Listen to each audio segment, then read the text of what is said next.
thank you all for joining us. It's my pleasure once again to introduce three outstanding finalists for this year's Heisman Trophy.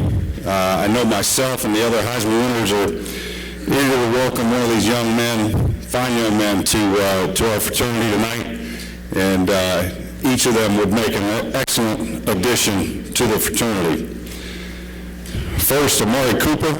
He'd be the first wide receiver to win since Desmond Howard in 1991, and just the second winner from Alabama, joining Mark Ingram.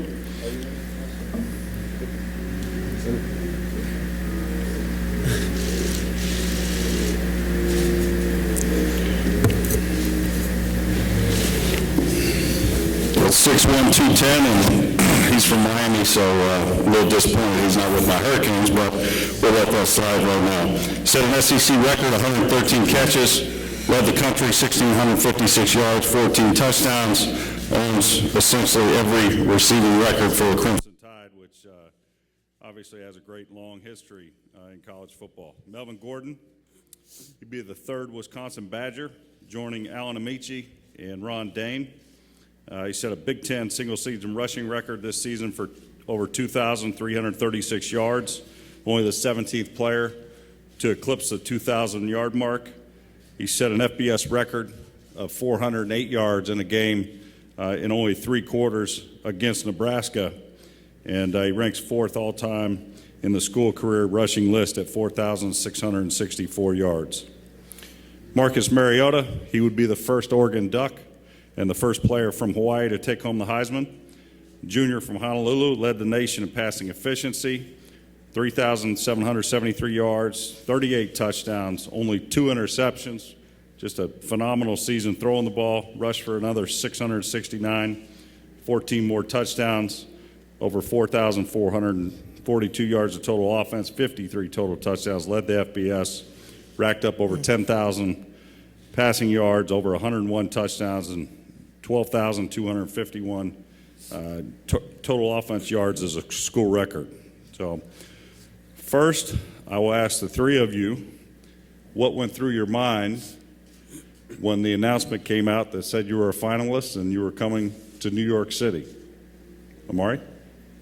I felt honored, and I was simply happy to be able to come to New York City for the first time as a Heisman finalist. And that's it. Did you talk to Mark Ingram before to give you some pointers? I really didn't have the chance to talk to him. I think both of us was really busy. Melvin? I was really excited. I was honored, like the rest of these guys were. Not many people get to come here and experience this, and you know, I knew we had that chance, experience of a lifetime. So I was just honored and really happy.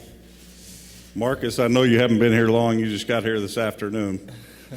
Yeah, I mean, just to reiterate what these two guys said, it's just excited, and very honored to be part of this, and just very fortunate.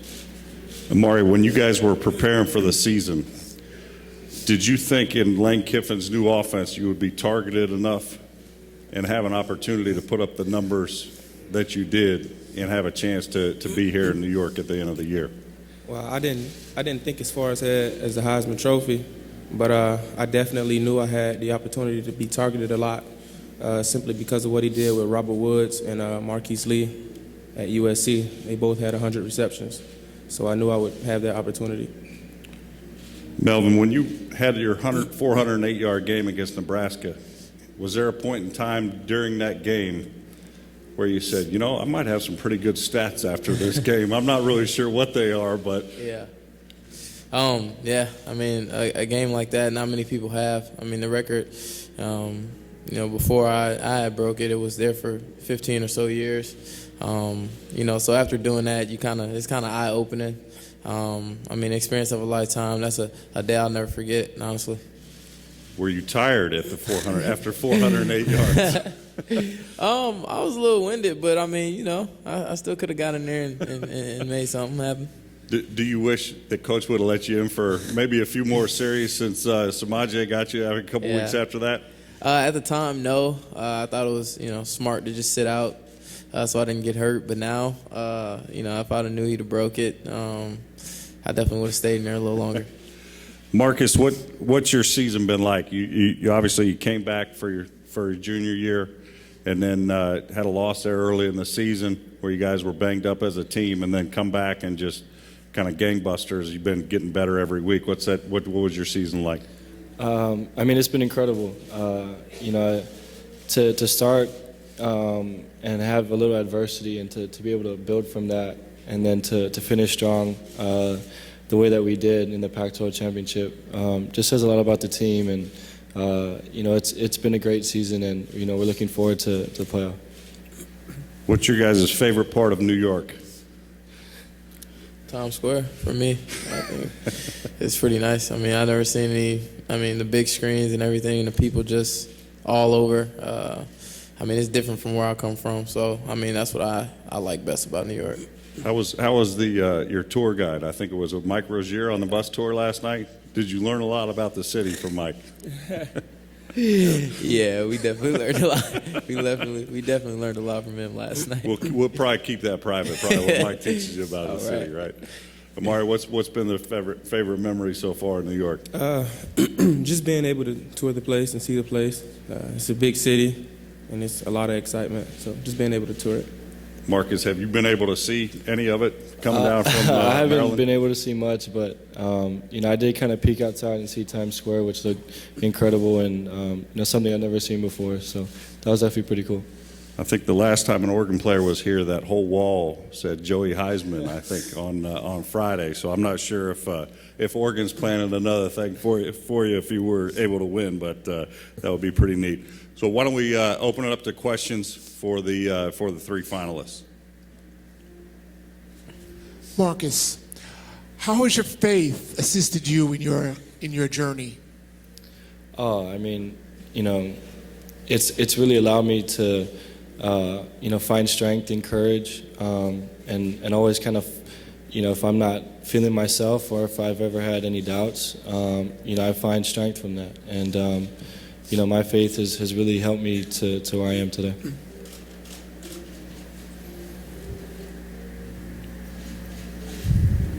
Marcus, if you were to win tonight, what would it mean to you personally to be the first player in University of Oregon history to win a Heisman Trophy and to bring that back to Eugene? It'd be special. There's been so many great players at the university, and it'd be an honor to be able to do that. And I hope in the end that Eugene will be proud of that. Lloyd Carroll from the Queens Chronicle here in the back. Well, actually, Gino, I'd like to get your thoughts on this too. There's been a lot of talk about college athletes, should they be compensated for their services? And I'd like to get your thoughts on that. Which one? Me or the three of the finalists? Gino, I'll take you first because you come from a different perspective from having played back in the day. Well, I think that obviously we play the greatest team sport in the country. I think college football is nothing better. And I think that the explosion in, I would say, investment in the sport, that I think there are things that the NC2A could do, whether it's setting aside funds for players, some way that you could structure it correctly and you could make it fair to all players and all, where there's resources there. I just think that that there will be an opportunity to do that, to make it fair and to still keep the game as good as it is right now.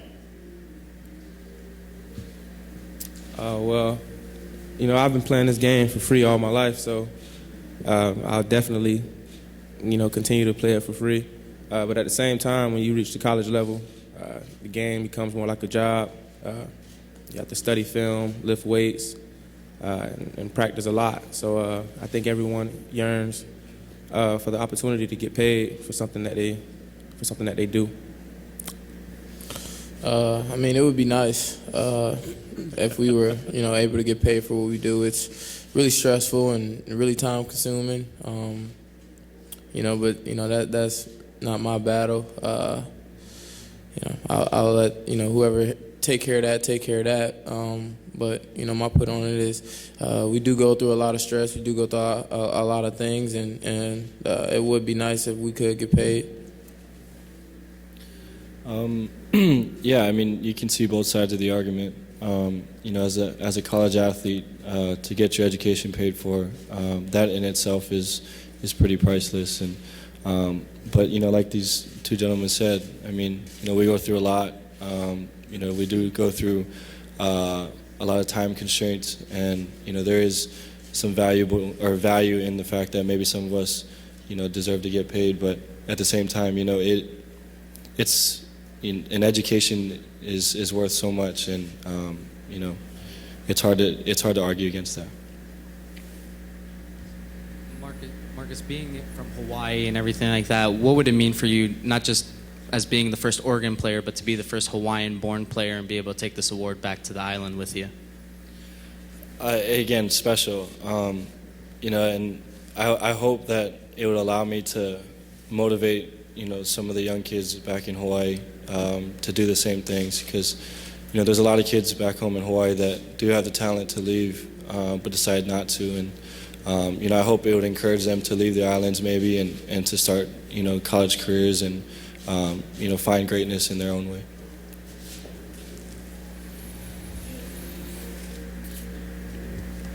Marcus, when you decided to come back to school, was this kind of everything you imagined, leading your team to the playoff, being here in New York City? Were these some of the things you thought about when you decided to come back? That's really tough to say. I really wanted to come back to school and enjoy, all the experiences, and this right now has been really special, and definitely worth coming back. And but to say that I came back for this reason is incorrect. I really believe that I came back to finish school and to continue to develop relationships with my teammates that will last a lifetime. And this stuff here is really just a bonus for me. Why don't we take one more question, then we'll break up for photos. Marcus, throughout your entire career at Oregon, you've had a very remarkable touchdown to interception ratio. How have you been able to make such good decisions on the field? It starts with my coaches. They really prepare us each and every single week. And without them, we wouldn't be prepared to go against the defense that we go against. And all credit is due to them.